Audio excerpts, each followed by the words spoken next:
Hi everyone, Jennifer here. I have a lot of reader questions that I have been receiving, so I wanted to address some of them.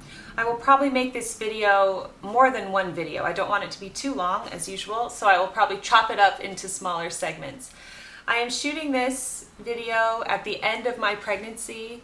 I'm pretty much on bed rest at this point, but I wanted to shoot this to have something to publish, after I've had the baby, and I'm probably going to be too tired to do any video. By the time you see this, I will probably have already had the baby. I will let you know right here.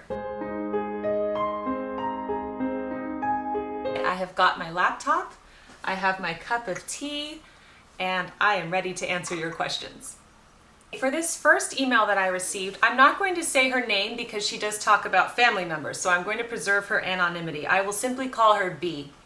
Okay, so she writes, "Hi Jennifer, thank you very much for writing your wonderful books and keeping up with your blog. I look forward to watching your videos every week.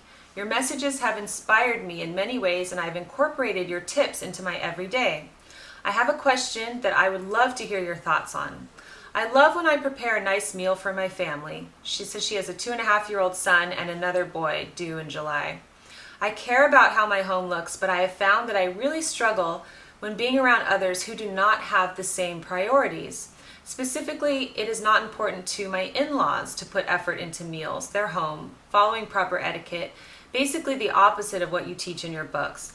I have to spend time with them, so how can I learn to be okay with their usually harmless behavior and different choices and not feel frustrated or annoyed when they leave? Any advice you have, I would appreciate tremendously."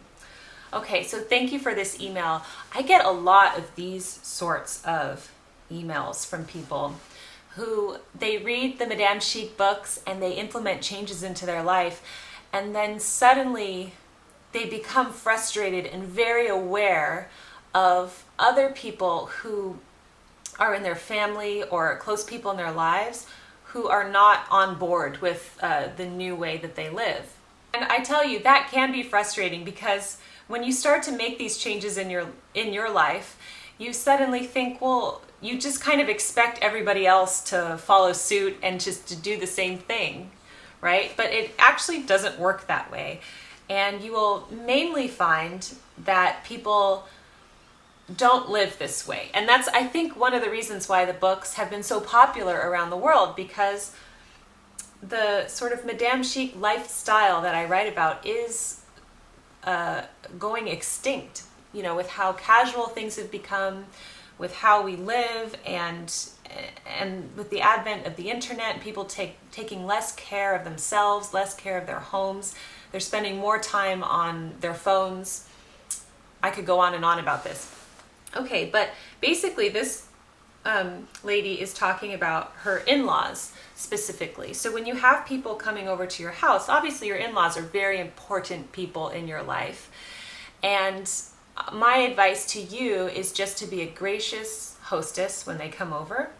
Just do your best to make them feel at home and feel welcome. And just know, yes, they don't do things the way that you do, but they're not living with you, they're just visiting you. So basically to put up with whatever it is that is frustrating you.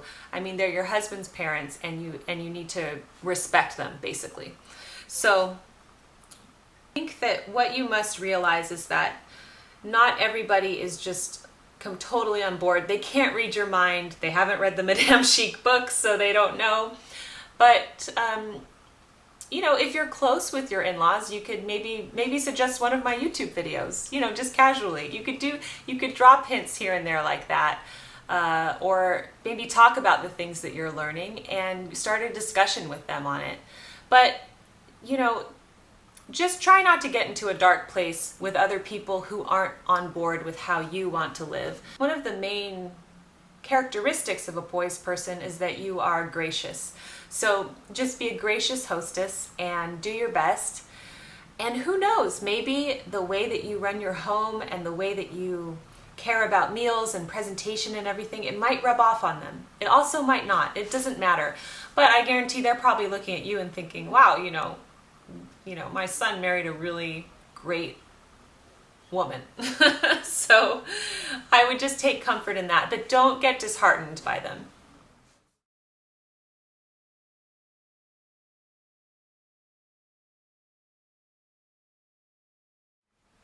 Thank you so much, and I will see you next time on the Daily Connoisseur. Bye.